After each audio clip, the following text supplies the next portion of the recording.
अगर कोई गद्दार जिसने उनकी सरकार गिराई, ऐसे गद्दार की छत के नीचे जाकर ऐसी मीटिंग करे तो इससे एक बड़े नेता की क्रेडिबिलिटी कम होती. शरद पवारांची क्रेडिबिलिटी कालच्या घटनेमुळे कमी झाली. एकनाथ शिंदेच्या केबिनमध्ये मीटिंग गेली. काल सीमा प्रश्नावरची बैठक होती आणि ती बैठक झाल्यानंतर आमच्या विधिमंडळाच्या सर्व सदस्यांनी साहेबांना विनंती केली की आम्हाला तुम्हाला भेटायचं आहे.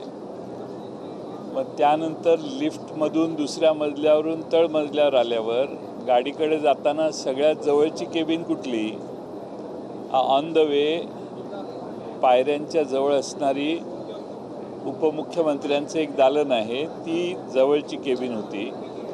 ते चालत होते आणि त्यामुळं त्यांना जास्त अंतरावर नेऊन चालवणं शक्य नव्हतं आणि म्हणून त्यांना आम्ही सगळ्यांनी विनंती केली की या ठिकाणी आपण बसू आणि चर्चा करू. त्यामुळं सर्व विधानसभेचे सदस्य एकत्रित बसलो. 1-2 खासदारही होते आमच्या पक्षाचे. चहापान झालं आणि साहेब गेले. आता विधानसभेतल्या कुठल्या दालनात बैठक घेतली, कोणाच्या दालनात, ही कोणाच्या मालकीची दालनं नसतात. ही सर्वांचं विधानमंडळ आहे आणि सोयीसाठी जर एखाद्या दालनात जर जाऊन बसलं तर त्या दालनाचा माणूस होतो किंवा त्या व्यक्तीबद्दलच्या म्हणजे अशा पद्धतीचा आक्षेप घेणं हेही मला वाटतं संजय राऊतांनी योग्य केलं असं मला वाटत नाही. क्रेडिबिलिटीचा शरद पवार साहेबांना देशातल्या सर्व पक्षाचे सगळेच लोक त्यांच्याशी बोलत असतात, येत असतात, भेटत असतात आणि त्यामुळं याच्यात मला वाटत नाही की क्रेडिबिलिटीचा इश्यू आहे. त्यांनी ज्याच्यावर आक्षेप घेतला आहे आणि संजय राऊत साहेबांना काय सगळ्यांनाच माहिती आहे की इथलं प्रत्येक दालन हे सर्वांचंच आहे. शेवटी त्या दालनावर त्या मंत्री महोदयांची पाटी असली तरी सोयीनुसार ते दालन वापरण्यात आलं. त्याच्या बाबतीत आक्षेप घेणं हे योग्य आहे असं मला वाटत नाही. पवारसाहेबांची प्रकृती लक्षात घेता त्यांना चालण्याचं अंतर कमी करण्यासाठी आणि त्याच्या पलीकडे लगेच पुढं पायऱ्या असल्यामुळे तिथून पुढं उतरून गाडी तिथं मागच्या बाजूला आणण्यात आलेली होती. तिकडं जाणं हे सोयीचं होतं आणि त्यासाठी त्या दालनाचा वापर करण्यात आला. संजय राऊत होता की तुम्ही MBAच्या म्हणजे घटक दलाच्या नियमांचं पालन केलं नाही. उद्या जर आम्ही जाऊन अजित पवारांच्या दालनामध्ये बैठक घेतली तर असं होईल की आम्ही MBAच्या विरोधात गेलो. तर त्यांना असं सुचवायचं की तुम्ही MBAच्या विरोधातच जवळपास जाऊन ही बैठक घेतली आणि पुढे जे असं म्हणाले की गद्दारांना प्रतिष्ठा येते. प्रतिष्ठेच्या कल्पना वेगळ्या असतात, त्यांची कल्पना वेगळी दिसते. असं कुणाच्या दालनाचा वापर केल्यानंतर प्रतिष्ठा प्रदान होते हे याच्याशी आम्ही सहमत नाही आहे. मी स्वतः विधानमंडळात इथं असताना मी बऱ्याच आमदारांना, आम्हाला काही केबिन नाही आहे, विरोधी पक्षाचा नेता म्हणून जागाही नाही आहे आमच्या कुणाकडं विरोधी पक्षाकडं. त्यामुळं काही मंत्र्यांची दालनं आम्ही वापरतो. याचा अर्थ त्या मंत्र्यांना आम्ही मान्यता दिली असा होत नाही. त्यामुळं थोडं हे लॉजिस्टिक्सच्या दृष्टीनं विचार करून टाकलेलं आम्ही ती मीटिंग होती. बाकी त्याच्यापेक्षा वेगळं त्याला महत्त्व नाही आहे. विधान केलेलं आहे की जर तुम्ही अशा पद्धतीनं गद्दारांना जर इज्जत देत असाल तर तुम्हाला तुमच्या पक्षामध्ये झालेल्या बंडखोरी विरोधात लढण्याचा काही अधिकार नाही, कोर्ट कचेरी करण्याचा काही अधिकार नाही असं आहे की संजय राऊत यांच्याबद्दल, ते माझे मित्र आहेत, त्यांच्याबद्दल माझे संबंध फार चांगले आहेत. पण ते चिडलेले दिसत आहेत याच्यात. पण माझी त्यांनाही विनंती आपल्यामार्फत आहे की असे कोणताही गैरसमज करण्याची आवश्यकता नाही आहे आणि तसे सगळीच लोक सगळ्यांना भेटत असतात. अलीकडे कुणाला भेटलं याच्यावर बातम्या फार व्हायला लागलेल्या आहेत. हे मात्र तेवढंच खरं झालेलं आहे. पृथ्वीराज चव्हाण असं म्हटले की तुमच्या पक्षाचे 5 ते 6 खासदार हे अस्वस्थ आहेत की ते कधी जातील, अशा पद्धतीचं त्यांनी विधान केलं.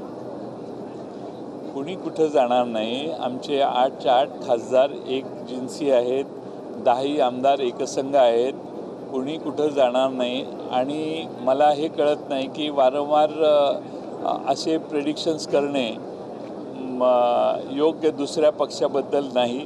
मग उद्या काँग्रेसचे विधानसभेच्या आमदारांच्या बाबतीत मी प्रेडिक्शन असं करायला लागलो तर कसं दिसतं. त्यामुळे एखादी घटना जर झालेली नसेल तर होईपर्यंत त्यावर बोलणं योग्य नाही. पण या सगळ्या कार्यकर्त्यांमध्ये कुठेतरी संभ्रमाचे वातावरण निर्माण करण्याचा प्रयत्न हा होतोय का या सगळ्या?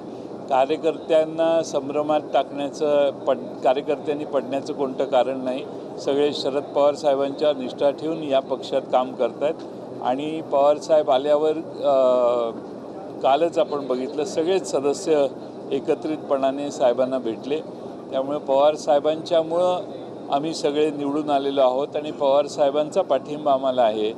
हे आमची समाजातली महाराष्ट्रातली सगळ्यात पॉझिटिव्ह गोष्ट आहे आणि त्यामुळे त्यांना सोडण्याचा प्रश्न उद्भवत नाही. प्रश्न असा आहे की काल मुख्यमंत्री असं म्हणाले की मिसिंग लिंकच्या बद्दल जे लोक ऑनलाईन बदनामी करतात तर ते महाराष्ट्राच्या विरोधात माझी बदनामी करा पण महाराष्ट्राची करू नका आणि जर असं कोणी करत असेल तर त्याला बघून घेऊ म्हणा. असं आहे की मधल्या काळात मी विधानसभेतही भाष्य केलेलं की below the belt online social मीडियाचा वापर होऊ नये. पण एखादी गोष्ट चुकली असेल तर त्याला चूक म्हटलं तर एखादी घटना घडली असेल, एखादा ॲक्सिडेंट मिसॅप झाला तर हे मोठा मिसॅप झाला आहे. एकदम नवीन कोऱ्या करकरीत रस्त्यावर वरून काही पडलं, मला वाटतं की थोडासा सिमेंट कॉन्क्रीटचा बीम देखील खाली पडलेला दिसतोय त्या चित्रात. त्यामुळं चिडून जाण्याचं कारण नाही, उलट टेक्निकली त्याला काय झालं याचं विश्लेषण करून दुरुस्त करण्यासाठी विरोधी पक्ष टीका करतो. हे सत्तारूढ लोकांनी ध्यानात घेतलं पाहिजे. याला जोडून असा प्रश्न आहे की मिसिंग लिंक हे महाविकास आघाडीच्या काळात त्याचं पेपरवर्क झालं होतं मात्र आपला जो तयार झाला त्याचा खर्च हा 12 पट चंद्रयानपेक्षा वाढलेला आहे.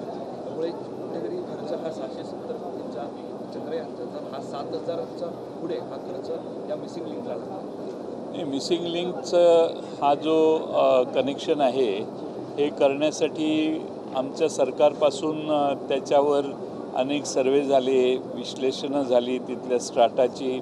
त्या स्टाटा बद्दल काही रिमार्क्सही आलेले असतील आणि त्यामुळं हा करण्याच्या विषयी काही अडचणी त्यावेळी होत्या. त्या अडचणी ओव्हरलूक करून काही करावं असं नाही. म्हणून मला वाटतं हे पृथ्वीराज चव्हाण साहेबांना जास्त चांगलं माहीत असेल, मला नक्की माहीत नाही. पण त्यामुळं त्या गोष्टीला जास्त गती मिळाली नाही.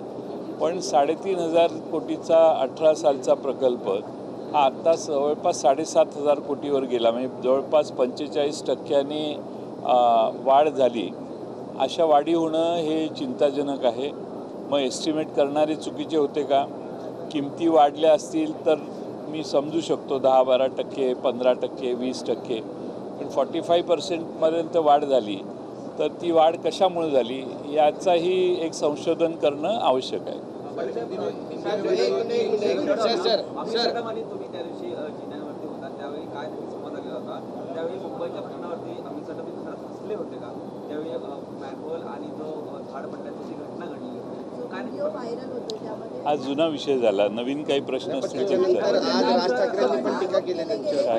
आज राज ठाकरे म्हणतात की हा संवेदनशील भाजपचे नेते हसतात, लोक मरतात ते हसतात. ते तुमच्या कॅमेऱ्यात आलं ना.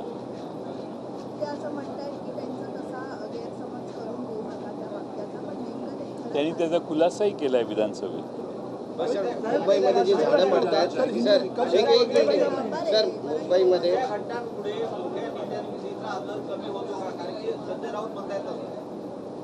असं आहे की अशा घटना वेगवेगळ्या ठिकाणी वेगळे लोक भेटणं. आता शेवटी एकनाथ शिंदे यांच्या पक्षाचे कोणी आत नव्हते, पण पवारसाहेब त्या केबिनमध्ये आलेत म्हटल्यावर ते स्वतः येऊन त्यांना चहा पाणी घ्या वगैरे सांगून ते निघून गेले. पण आमच्या पक्षाची मीटिंग आहे, इथल्या प्रत्येक दालनामध्ये अनेक पक्षाची लोक भेटत असतात. तसं पवारसाहेबांना चालायला कमी लागावं म्हणून आम्ही ती दालनाचा वापर केला.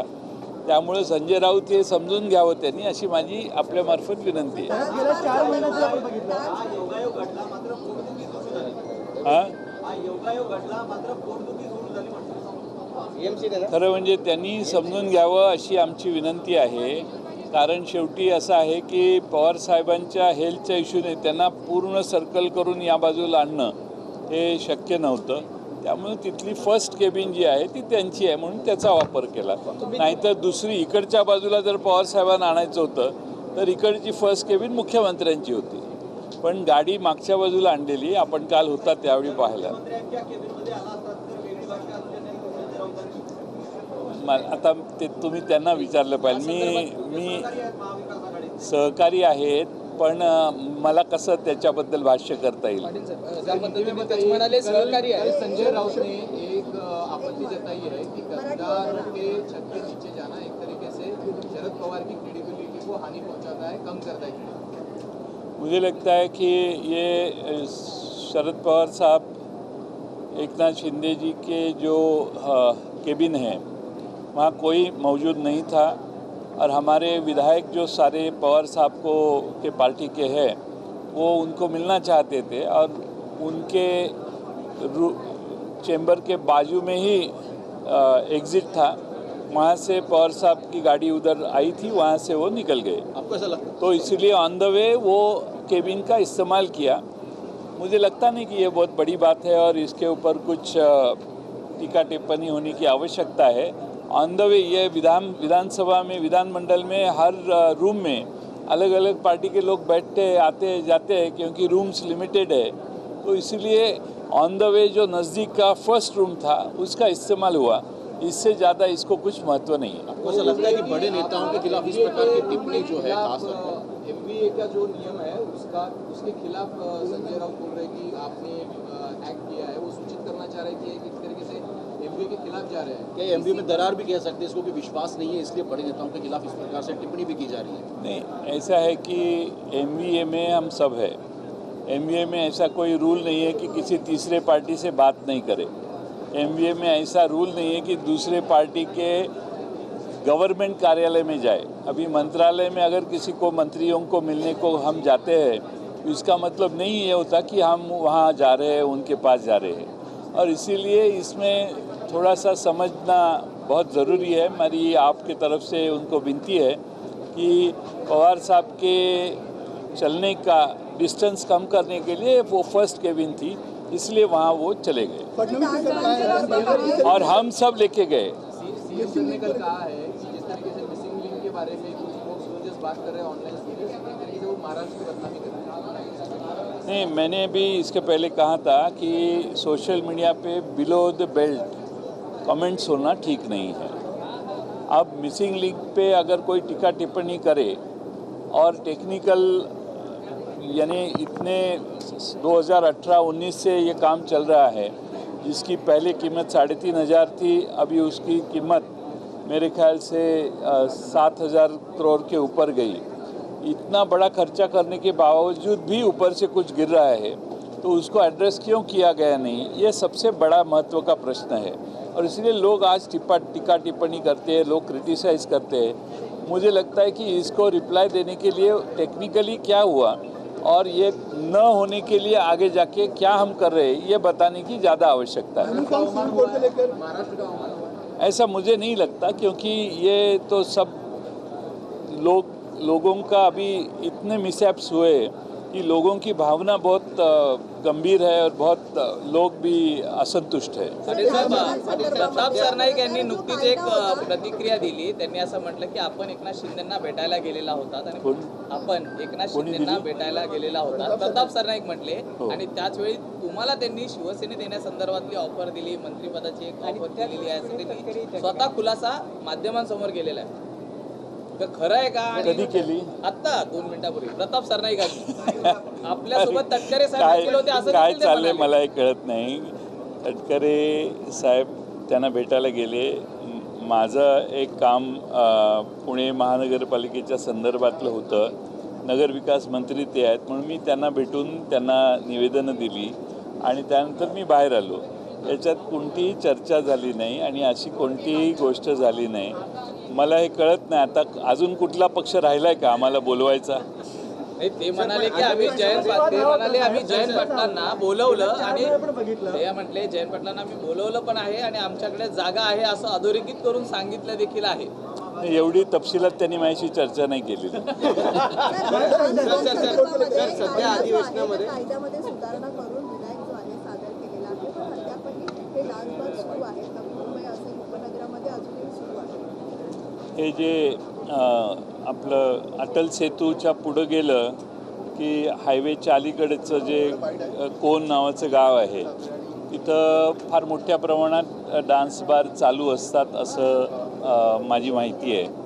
आणि त्यामुळं डान्स बार चालू आहेत आणि सगळे जे महाराष्ट्रात अवैध गोष्टी चालू आहेत ते सगळ्या राजरोसपणाने महाराष्ट्रात चालू आहेत असं आजचं चित्र आहे.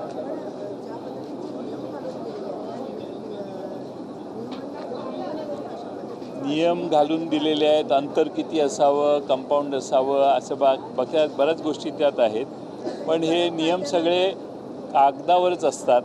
ॲक्च्युली काय प्रकार होतात हे आपण जाऊन बघितलं तर आपल्याला लक्षात येईल. सध्या अधिवेशनामध्ये बरीचशी चर्चा आहे आणि तुमच्या नावाची पण चर्चा आहे की बरेच बदल होणार आहे आणि तुम्ही भावी अर्थमंत्री आहात अशा पद्धतीनं पण चर्चा होते ऑफ द रेकॉर्ड. तुम्ही मुख्यमंत्री कधीपासून झाला? मुख्यमंत्र्यांचा अधिकार आहे, कोणाला काय करायचं. त्यामुळे असं जर काही झालं असं आहे की मला अशी चर्चा होणंच योग्य नाही. आता मध्ये विनोद तावडे साहेबांची माझी जॉईंट पार्लमेंटरी कमिटीमध्ये ओबेरॉयमध्ये वर बैठक होती. मी सुप्रियाताईंना भेटायला गेलो त्यावेळी ते बाहेर बसलेले, त्यांच्याबरोबर चहा घेतला. एवढ्यात सुप्रियाताई आल्या. सुप्रियाताई ते आम्ही सगळे थोडा वेळ बसलो, मग ते आत गेले. सुप्रियाताई मी मला वाटतं जितेंद्र आव्हाड साहेब होते, आम्ही सगळ्यांनी मिटिंग केली आणि मग आम्ही निघालो. त्यामुळं असं त्याच्यावरून एक वेगळी स्टोरी काल परवा काहीतरी चालली.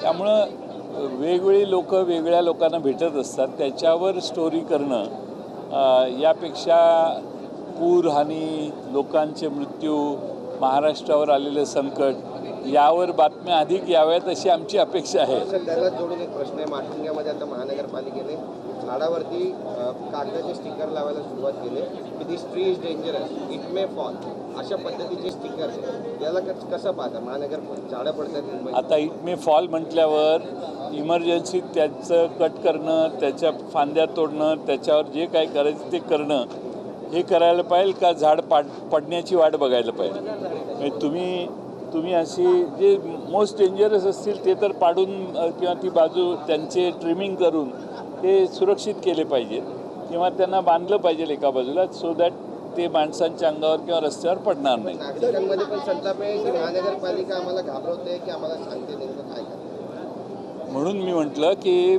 सोल्युशन उपाययोजना, आता पाऊस नाही आहे आणि प्रेडिक्शन असं आहे की 20-22 तारखेपर्यंत पाऊस येणार नाही. तेवढ्यात महापालिकेने आता उरलेली झाडं तरी जी धोकादायक आहेत त्यांच्या बाबतीत लवकर निर्णय घ्यावा. नांदेडमध्ये ब्रिज पडलेला आहे. यूनिफॉर्म सिविल कोड की तैयारी कर रही है. नांदेडमध्ये न्यायाधीश और न्यायमूर्ति का 7 सदस्यों का कमेटी, एक्सपर्ट कमेटी बनाया गया है. क्या कहना चाहिए? मुझे मालूम नहीं है, लेकिन मैं आज सुबह ही पढ़ा ये आपने जो कहा वो. हम इसके ऊपर ज़रा अभ्यास करके उसके बारे में हमारा ओपिनियन तयार करेंगे. सर, नांदेडमध्ये ब्रिज कोसळला आहे. मिसिंग लिंकचं प्रकरण ताजं असतानाच नांदेडमध्येही ब्रिज कोसळल्याचं समोर आलं.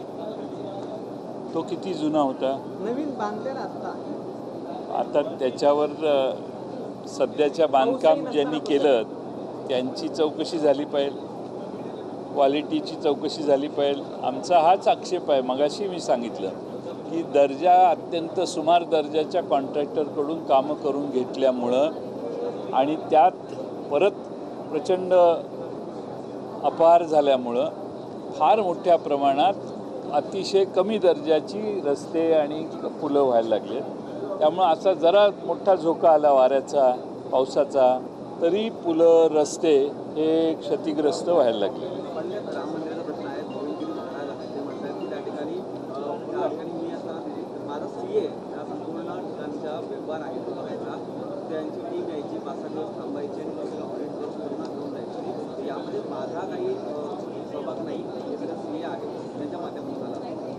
नाही, एक आहे की राम मंदिरात चोरी झाली का, तर ते सगळेच मान्य करतात. आता भारतातल्या आणि जगातल्या कोट्यावधी भाविकांनी त्या ठिकाणी जाऊन दानपेटीत जे टाकलं ते जर रामालाच मिळालं नसेल आणि ते लंपास करण्याचं काम झालं असेल, तर आज SIT आहे. आम्हाला अपेक्षा आहे की SITने पारदर्शक कारभार काम करावं. SITने त्यातल्या बड्या धेंडांना वाचवण्याचं काम जर SITने केलं तर मात्र SITच्या कामाबद्दल प्रश्नचिन्ह तयार होईल. अतिशय गंभीर घटना आहे. भारतातल्या हिंदू समाजाच्या भावनेला ठेच पोचलेली आहे. आज कोट्यावधी भाविक जे रामाला मानतात त्यांना लक्षात आलेलं आहे की हे काही बरोबर झालेलं नाही आणि त्यामुळं SITने तरी चांगलं काम करावं अशी आमची अपेक्षा आहे. सर, मंत्रालयात जवळपास शेकडो कर्मचारी जे आहेत त्यांना दूषित पाण्याचा फटका बसल्याचं पाहायला मिळतं. महाराष्ट्राचं पॉवर सेंटर असलेलं मंत्रालय आणि तिथं दूषित पाणी असा पुरवठा होतो. मागच्या आठवड्यात काहीतरी 2 आठवड्यापूर्वी टाकीमध्ये मला वाटतं कुत्रा किंवा मांजर काहीतरी पडलेलं असं मी ऐकलं. मला नक्की माहीत नाही. पण दूषित पाण्यामुळं मंत्रालयातल्या अनेक लोकांचं पोट खराब झालं आहे. लोक गैरहजर आहेत, आजारी पडलेले आहेत. मंत्रालयासारख्या ठिकाणी स्वच्छ पाणी देण्यास सरकारला अपयश आहे. मग महाराष्ट्रातल्या जनतेला हे कधी स्वच्छ पाणी देणार हा प्रश्न आता त्यातून निर्माण झालेला आहे. विनोद तावडे आणि खडसेंना पडलं. विनोद तावडे आणि खडसेंमध्ये भेट झालेली आहे. खडसे यांची घरवापसी पुन्हा भाजपामध्ये होते. कारण विनोद तावडेंची भेट वारंवार खडसेंसोबत झाली. अशा भेटी होतच असतात. भेटलं की वापसी, भेटलं की गेले, भेटलं की आले, असं एवढ्या स्तरावर पत्रकारिता जाऊ नये अशी आमची अपेक्षा आहे.